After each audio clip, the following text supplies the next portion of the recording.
The next topic is what will happen if we pass array or a list in the functions. So here is an example they gave. They are defining a function called do something, and they are taking as the list. In that, again they are taking as loop for element in the list, means the element is counting in the list and it is printing out. Now our main program starts from here to do something, and in bracket itself I am defining the list. You can see here 1 2 3 is string data type, and the list, again one more list is created as red green blue. Now again I am calling the function here. What is happening is, whenever I am calling the function, it is changing the value. So you can note down one thing here. List is a mutable data type, that's why it's treated as passed by reference value. Then what will happen if I string pass to the function? So here again you can see here a function has been defined with a string value, and the main function is defined here. R is having the value here. If the R is passed to the function welcome, so the title, the R value is being passed to the title value, and title value now carries Mohan. Again the title is being added with the hello. Title is the combination of hello Mohan. But if I comes to main program, so the hello is being held as a local variable, and it's a string immutable data type, so it won't change. R remains as Mohan. Because string is a immutable data type, we have to see the address will remain same and title value will get as a different value. So if I type here print title, then only the hello Mohan will come. The next example they gave with the tuple. Here in this function I am declaring tuple 3 comma 1. Then here I am writing max of r, so it's run the function of max in the tuple and it stores the value of max r. Then the max function is defined here.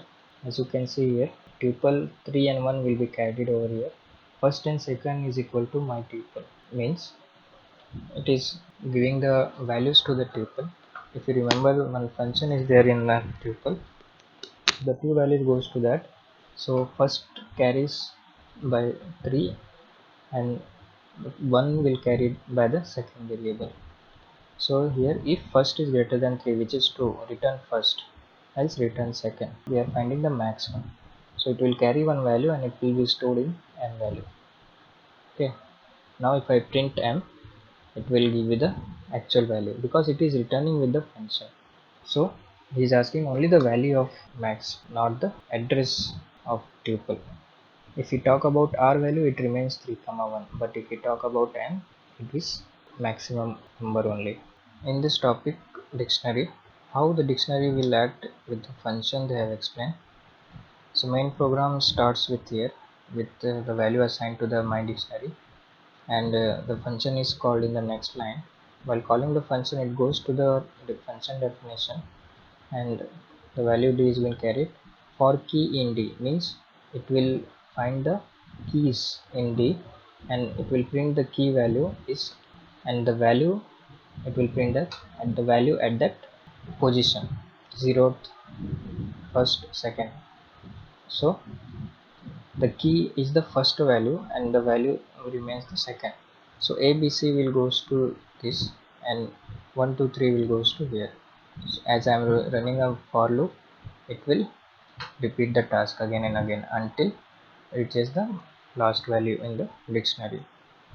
So there are showing different properties of data types in functions.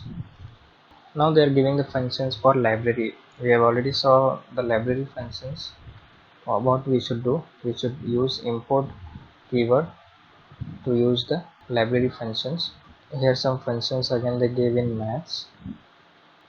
Some user defined functions is given here, which is given as string functions. Now some string functions they gave. Here some examples you can see of our string functions. So these are the examples. try to practice the functions as we practice in lab. So practice all these commands, and two more functions we need to learn, that is tuple functions, dictionary functions, list functions. Complete your workbook till functions, that is the fourth chapter. In the next class we will start with data file handling topic. Library part we have finished. Again we have to see the notes. If you are guys having any problem, then we will see the library again. Library part will not be used in data file handling, so I'm not taking library now. Till functions we need to use to understand data file handling. So in the next class I will explain about data file handling.